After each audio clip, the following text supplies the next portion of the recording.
National investigative agency की कई टीमें इस समय कश्मीर में पहुंची हुई हैं। कश्मीर पुलिस से उन्होंने जांच की तमाम आधिकारिक फाइलें अपने पास ले ली हैं। आधिकारिक तौर पर एनआईए ने पहलगाम टेरर केस को टेक ओवर कर लिया है।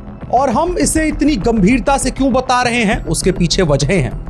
उसके पीछे वजहें हैं कि एनआईए के जम्मू कश्मीर पहुंचते और पहलगाम टेरर अटैक को अपने हाथ में आधिकारिक तौर पर लेने के बाद जम्मू कश्मीर के नेताओं के बीच हलचल शुरू हो गई है। जम्मू कश्मीर के मिलिटेंसी और टेररिस्ट के जो सिंपथाइजर्स हैं, उनके बीच में हलचल शुरू हो गई है। अंदाजा कैसे लगता है? अंदाजा ऐसे लगता है कि महबूबा मुफ्ती प्रेस कॉन्फ्रेंस करने के लिए आती हैं और ये कहती हैं कि केंद्र सरकार कश्मीर के आम नागरिकों को परेशान ना करे आतंकवाद के विरुद्ध अभियान की वजह से। यह बयान इतना गंभीर है कि आपको अभी उसकी कल्पना नहीं है।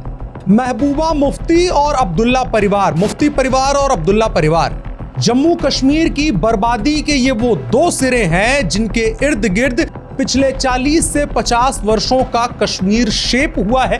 और आज जो कुछ भी, जैसा भी कश्मीर आपको नजर आता है, जहां पर बाहर के लोगों को कश्मीर आने के लिए मना किया जा रहा है, जहां आए हुए लोगों के ऊपर आतंकवादी हमला किया जा रहा है, जहां लोगों को धर्म के आधार पर टारगेट किया जा रहा है, जहां से लाखों लाख कश्मीरी पंडितों को भगा दिया गया, उस पूरे कश्मीर की पटकथा लिखने वाला मुफ्ती परिवार और अब्दुल्ला परिवार है। अब्दुल्ला परिवार के वारिस उमर अब्दुल्ला इस समय सीएम हैं और महबूबा मुफ्ती विपक्ष में हैं। उनकी बेटी आजकल सक्रियता से राजनीति करती हैं, अब ये ओल्ड गार्ड के तौर पर काम करती हैं। इनकी तरफ से कहा गया कि कश्मीर के आम नागरिकों को परेशान ना किया जाए। इसके निहितार्थ क्या हैं? इसके निहितार्थ में आपको एनआईए के द्वारा जांच और अनंतनाग पुलिस के द्वारा लिखी गई एक एफआईआर को समझना चाहिए। अनंतनाग पुलिस की तरफ से 175 ओजीडब्ल्यू को नामजद किया गया है और 66 ओजीडब्ल्यू को अलग अलग जगहों से गिरफ्तार कर लिया गया है। ओजीडब्ल्यू क्या होता है? ओवरग्राउंड वर्कर, यानी कि सामान्य तौर पर कहें कि आतंकवादियों के लिए विदेश से कोई भी व्यक्ति अगर आ रहा है वहां पर कश्मीर के अंदर, उसे मिलिटेंसी से रिलेटेड कोई भी एक्टिविटी करनी है तो इस दौरान उसे वहां कुछ लोकल इनपुट्स चाहिए, कुछ लोकल सपोर्ट चाहिए और इस चीज को मुहैया करवाने वाले लोग होते हैं ओजीडब्ल्यू। अगर कोई हाल फिलहाल का नाम आपको मैं याद दिलवाना चाहूं तो बुरहान वानी 15 वर्षों की उम्र में ओजीडब्ल्यू के तौर पर ज्वाइन करता है इस पूरे टेररिस्ट मूवमेंट को और उसके बाद खुद एक बहुत बड़ा चेहरा बनता है जम्मू कश्मीर की टेररिज्म और मिलिटेंसी के लिए। और बहुत कम उम्र में चूंकि वो ओजीडब्ल्यू के तौर पर ऑपरेट कर रहा था और टेररिज्म की एक्टिविटीज में इन्वॉल्व हुआ था, इस वजह से उसे पाकिस्तान की आईएसआई, वहां के मिलिट्री के द्वारा लगातार उठाया गया, इंडिया में सोशल मीडिया पर बहुत सर्कुलेट कराया गया, कश्मीर और जम्मू के जो मुसलमान लड़के थे उनसे बड़ा कनेक्ट बनाया गया और इसकी वजह से बुरहान वानी एक समय इतना ताकतवर हो गया कि अगर एक सैनिक के खिलाफ वो उकसा दे तो वो भीड़ इतनी कॉन्फिडेंट और ओवर कॉन्फिडेंट हो जाती थी कि वो किसी सैनिक की हत्या कर सकती थी। ऐसा इंसिडेंट हुआ था। बुरहान वानी उनमें से एक है। ऐसे आपको दर्जनों टेररिस्ट मिलेंगे जो पिछले 10-12 साल में पनपे हैं, नरेंद्र मोदी गवर्नमेंट के आने के बाद पनपे हैं। उसमें क्रॉस बॉर्डर टेररिज्म की एक्टिविटीज तो हैं ही, लेकिन जो लोकल डेवलप्ड हैं वो भी बहुत खतरनाक हैं। कुल मिलाकर के ओजीडब्ल्यू ग्राउंड के ऊपर टेररिस्ट के लिए ऑपरेट करने वाला एक व्यक्ति होता है जब वो अंडरग्राउंड होते हैं, इसीलिए इसे ओवरग्राउंड कहा जाता है। ओजीडब्ल्यू इतना बड़ा खतरा है कि पूरे जम्मू कश्मीर को जकड़ करके रखने के लिए राजनीतिक पार्टियां बाकायदा उनको चंदा देती हैं। दुनिया भर के तमाम आतंकवादी संगठनों की तरफ से उनके लिए चंदे आते हैं। दुनिया भर के तमाम टेररिज्म के सिंपथाइजर जो गवर्नमेंट्स हैं और एनजीओज हैं, उनकी तरफ से चंदा आता है। हाल फिलहाल का एक बड़ा उदाहरण आपको नजर आएगा, मुंद्रा पोर्ट जो गुजरात के अंदर है, वहां से 21,000 करोड़ की ड्रग्स पकड़ी गई। 3,000 किलो ड्रग्स थी। एनआईए उस जांच में इन्वॉल्व होती है और उस जांच से एनआईए इस बात को निकाल के लाती है कि 21,000 करोड़ की ड्रग्स इसलिए लाई जा रही थी ताकि हिंदुस्तान में बेचा जाए और जो प्रॉफिट उस पैसे निकलेगा, उस पूरे ड्रग्स से निकलेगा, उस पैसे का उपयोग भारत में इस्लामिक चरमपंथ और टेररिज्म को बढ़ाने के लिए उस पैसे का उपयोग किया जाएगा। लेकिन एनआईए ने उसको पहले रोक लिया। यह चार्जशीट में एनआईए ने क्लियरली कहा है। गंभीरता इतनी बड़ी है, गंभीरता इतनी बड़ी है कि पाकिस्तान की सेना की तरफ से लगातार ड्रोन, लगातार अन्य तरीकों से बॉर्डर के उस पार फेंक करके या किसी और जरिए से, कुछ और लोगों के जरिए, चरवाहों के जरिए, किसानों के जरिए जो चीजें अपनी उस पार से इस पार पहुंचवानी होती हैं, AK-47 से लेकर के रॉकेट लॉन्चर से लेकर के पैसे से लेकर के सब कुछ, वह सब कुछ वो इस पार पहुंचवाते हैं। OGW जो होगा उसका काम ये होगा, वो उस जगह से उस चीज को उठाए और उसके बाद जाकर के एक जगह पर रख दे, उसे ले जाकर के, और जब जरूरत पड़े, जब काम आए, तो वो उन चीजों को मुहैया करवा दे, उपलब्ध करवा दे। अब OGW का सबसे बड़ा इसमें चांस क्या होता है, सबसे अच्छी चीज क्या होती है? OGW एक तरह से मान लीजिए आप उत्तर प्रदेश में या बिहार में किसी राजनीतिक पार्टी का एक बड़ा कार्यकर्ता जो 2-3 गांवों पर इन्फ्लुएंस रख सकता है, ब्लॉक लेवल की राजनीति कर सकता है, कुछ बातें सुनी जा सकती है। तो जो 3600 OGW का नंबर बताया जा रहा है, ये बेसिकली वार्ड पार्षद के तौर पर होते हैं, ये बेसिकली छोटे मोटे दुकानदार के तौर पर होते हैं, ये कई बार कुछ टीचर्स हो सकते हैं, कुछ गवर्नमेंट एम्प्लॉइज हो सकते हैं, इस तरह के लोग जो डे टू डे लाइफ में इन्वॉल्व्ड हैं, कश्मीर के अपने लोकेलिटी में थोड़ा बहुत लोग पहचानते हैं उनको, उनकी बातों पर यकीन करते हैं, वो लोग OGW के तौर पर ऑपरेट करते हैं और उनको बहुत सारा पैसा इसके बदले में मिलता है। इसीलिए कई बार हम ये कहते हुए डिफेंस एक्सपर्ट्स को पाएंगे जो कश्मीर मामलों को समझते हैं। अभी एक लेखक हैं, वो अपनी पूरी टीम के साथ जम्मू कश्मीर गए हुए थे और जब अटैक हुआ उसी समय पर थे। उन्होंने ये पूरा दर्ज किया है कि जम्मू कश्मीर के अंदर जब आप सड़कों पर चलेंगे तो आपको चेहरे नकली नजर आएंगे।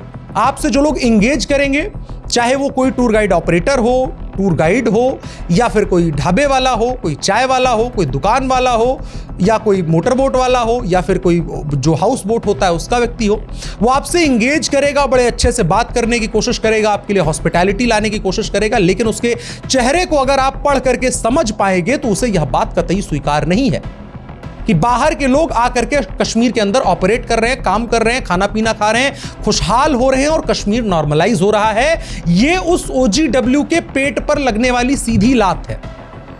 उन लोगों का मेन बिजनेस है ही नहीं वो, उन लोगों का पूरा मेन बिजनेस यही टेररिज्म और मिलिटेंसी के लिए हेल्प आउट करना है। इस तरह की समस्याएं वहां पर देखने को मिल रही हैं। जो लोग गए हैं वहां पर फेस किया है उन्होंने।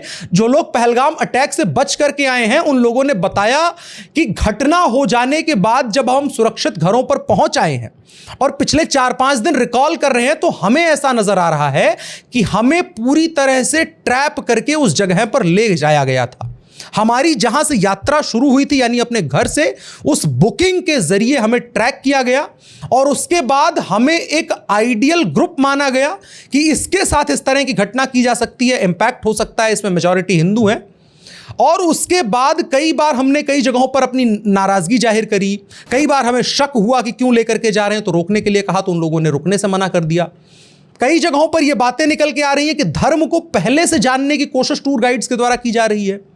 तो इस तरह से समझ में आता है कि क्या यह पूरा एक OGW कोवर्ट ऑपरेशन था जिसको अंजाम देने के लिए वहां के लोकल्स के द्वारा सपोर्ट किया गया। मोटरसाइकिल पर उन लोगों को एक बड़ी दूरी से, क्योंकि आधे घंटे तक तो सेना नहीं पहुंच पाई जिस जगह पर, वहां टेररिस्ट कैसे पहुंच सकते हैं? पहुंचने के लिए कोई तो साधन चाहिए। वहां खच्चर चल सकते हैं या फिर मोटरसाइकिल के वो रास्ते जिनको सिर्फ गांव वाले जानते हैं। आप किसी भी टूरिस्ट जगह पर जाएंगे तो सारे रास्ते आप नहीं जान पाएंगे, लेकिन वो लोकल्स जानते हैं। क्या उनको लाया गया और उसके बाद ये मैसेकर किया गया। और इस वजह से भारत सरकार के लिए जरूरी हो जाता है कि इन तमाम लोगों को आइडेंटिफाई किया जाए। मैं इस बात को पूरे दावे के साथ कह सकता हूं कि आप पाकिस्तान को बम से तबाह कर दीजिए, पाकिस्तान का एक इलाका सूखे में रख दीजिए और एक इलाके को डुबो करके रख दीजिए, लेकिन पाकिस्तान की मिलिट्री जिंदा रहने का अपना स्टाइल ढूंढ लेगी। वो जिहादी हैं। उनके जनरल के द्वारा यह बात पब्लिकली एडमिट की गई है कि हम इस्लाम के आधार पर बने हुए लोग हैं, डेमोक्रेसी, सिस्टम, ब्यूरोक्रेसी, इन सब चीजों से हमें लेना देना ही नहीं है। तो उसके साथ अगर आपको लड़ाई लड़नी है तो उसके हाथ पैर काटने होंगे। उसको इस तरह से नहीं खत्म किया जा सकता। उसके खिलाफ युद्ध हो, बर्बाद किया जाए, सारी चीजें हो, लेकिन मिलिट्री वो उनकी है, पाकिस्तानी मिलिट्री, कि पाकिस्तानी लोग अगर प्यास से मर गए और डूब करके मर गए तो उनके खून चूस करके वो अपने आप को जिंदा रख लेंगे। और उन मिलिट्री के जो नापाक मंसूबे हैं उनको हिंदुस्तान में कामयाब करने का जो काम करते हैं वो ये OGW करते हैं। और इसके अलावा एक नया OGW का पूरा ग्रुप तैयार किया जा रहा है जो बहुत नए एज का है। 6 साल 7 साल के बच्चों को भर्ती किया जा रहा है। मिलिट्री के साथ ऑपरेशन में एक 16 साल के लड़के का एनकाउंटर किया गया था और वो इतनी ट्रेनिंग पा चुका था कि उसके साथ उसे खत्म करने के लिए 16 घंटे फायरिंग करनी पड़ी थी भारतीय सेना को। OGW इतना ऑपरेट कर चुका है। और इसके अलावा केंद्र की नजर न सिर्फ वहां पर है, बल्कि NIA की अध्यक्षता में या कह लें उनकी लीडरशिप में, उनके गाइडेंस में, उनके इनपुट्स के आधार पे होम मिनिस्ट्री की तरफ से पूरे हिंदुस्तान के तकरीबन सभी जिलों के अंदर सभी जिले के कप्तानों को, उनके DMs को यह बात बता दी गई है कि अपने यहां पाकिस्तानी नेशनल्स को आइडेंटिफाई करिए, बांग्लादेशियों को आइडेंटिफाई करिए, जो इलीगली रह रहे हैं, जो लीगली रह रहे हैं, उन तमाम लोगों को हिंदुस्तान से बाहर धकेलो। क्योंकि इस समय हिंदुस्तान के जितने भी बड़े शहर हैं वो सभी हाई अलर्ट पर हैं। मुंबई से लेकर के दिल्ली, हैदराबाद से लेकर के आपको कहीं भी पटना चले जाइए, लखनऊ चले जाइए, ये तमाम शहर हाई अलर्ट पर हैं। इन तमाम शहरों पर अच्छे से निगरानी रखी जा रही है ताकि हिंदुस्तान और हिंदुस्तानियों को महफूज रखा जा सके। इसलिए जो बाहर से आने वाले इलीगल माइग्रेंट्स हैं, जो बांग्लादेशी हैं, जो रोहिंग्या हैं, जिनके लिए ह्यूमन राइट्स वाले बहुत तेजी के साथ जागते हैं, वो तमाम लोगों में भी इस तरह के इनपुट्स हैं कि उनमें कुछ प्रतिशत ऐसा है लोगों का जो किसी ना किसी रूप से, किसी ना किसी टेरर आउटफिट से उनके सिंपथाइजर के तौर पर, उनके लिए किसी तरह का इंटेल गैदर करने के लिए, इंफॉर्मेशन गैदर करने के लिए, किसी मूवमेंट को ट्रैक करने के लिए उनको हिंदुस्तान भेजा गया है अवैध प्रवासियों के तौर पर। और अगर मान लीजिए हिंदुस्तान की सरकार, नरेंद्र मोदी पाकिस्तान के फ्रंट से लड़ लेते हैं, OGW को भी आज से 5 साल में कंट्रोल कर लेते हैं, तो इसमें सबसे बड़ी प्रॉब्लम जो आएगी, उसके अलावा जो एक प्रॉब्लम रह जाएगी जिसको इस झटके के साथ ही साफ किया जाना आवश्यक है, जो जम्मू कश्मीर की पॉलिटिकल एस्टैब्लिशमेंट है, उस पॉलिटिकल एस्टैब्लिशमेंट से ही निकली हुई ये सारी समस्याएं हैं।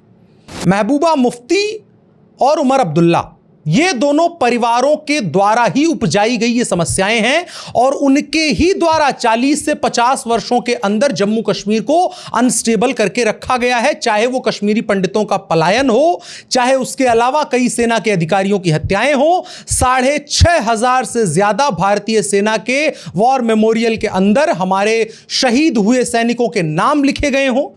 इन तमाम चीजों के लिए जो जिम्मेदार लोग हैं वो जम्मू कश्मीर की पॉलिटिकल एस्टैब्लिशमेंट के लोग हैं।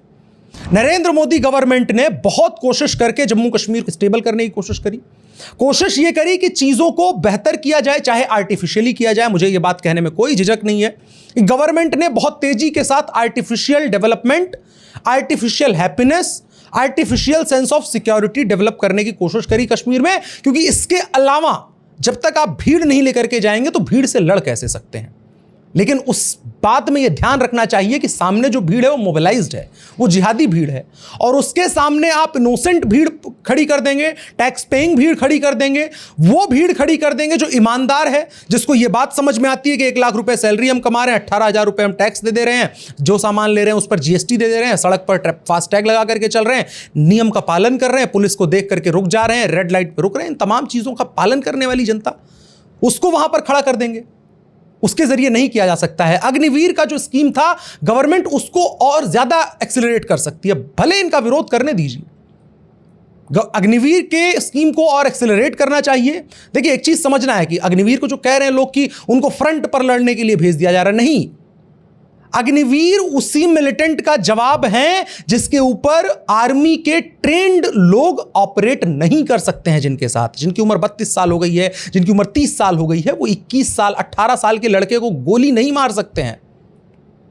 उनके अंदर उतनी ब्रूटल विल नहीं बचती है, क्योंकि वो जब घर जाते हैं तो अखबार भी पढ़ते हैं, उसमें मानवाधिकार की बातें भी होती हैं, सेना को बलात्कारी कहे जाने की बातें होती हैं, हत्यारी भारतीय सेना कही जाने की बातें होती हैं। सब चीज़ें आपने सुन रखी होंगी, उससे उनके दिल में एक डर पनपता है। लेकिन जो नए लड़के होते हैं, जो 22 साल, 21 साल, 18 साल, 19 साल के होते हैं, 20 साल के होते हैं, उनको आप बॉर्डर के बजाय अगर इंटीरियर कश्मीर के अंदर जितने OGW, उनके ऊपर 5 लड़के आप खड़े कर देते हैं, इस तरह का कोई सिस्टम खड़ा कर देते हैं, तो न सिर्फ वो OGW का पूरा नेटवर्क तोड़ा जा सकता है, बल्कि उस पॉलिटिकल एस्टैब्लिशमेंट को भी एक तरह से नाको चने चबवाए जा सकते हैं, जिसके कैडर के तौर पर भी वही OGW काम करता है।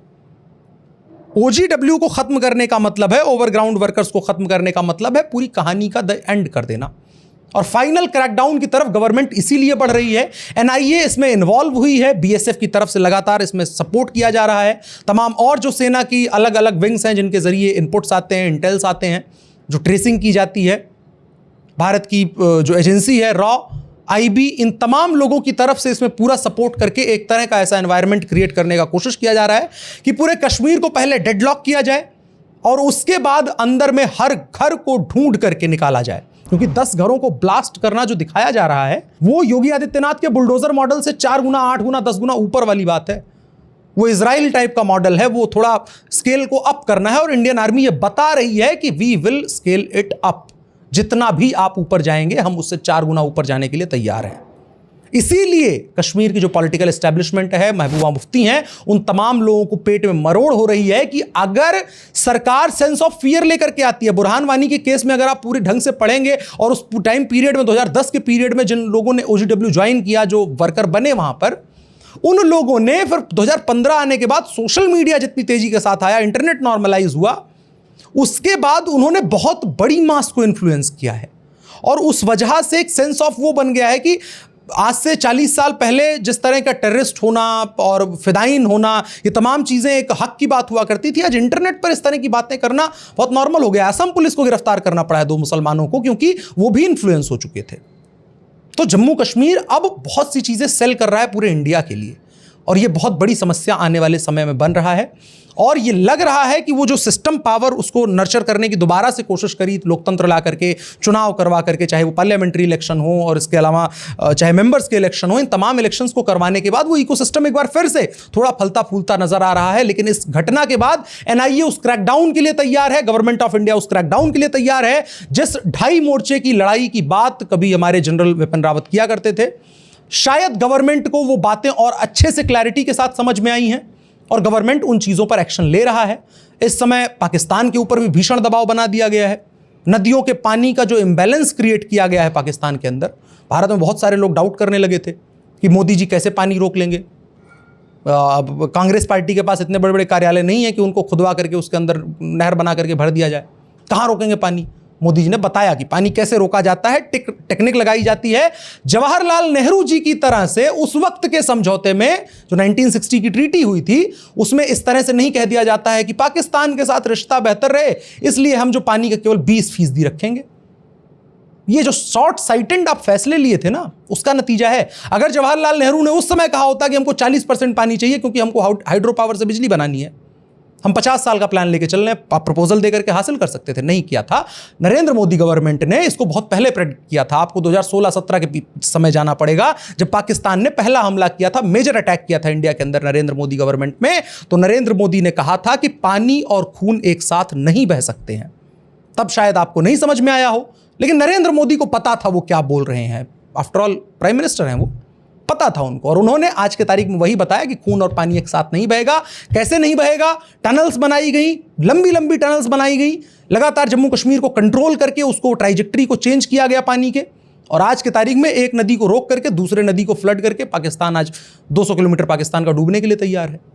इन चीज़ों को समझिए। तो गवर्नमेंट वहां भी ऑपरेट कर रही है। उम्मीद है कि NIA जो यहां पर ऑपरेट कर रही है वो भी अच्छे रिजल्ट्स लेकर के आए।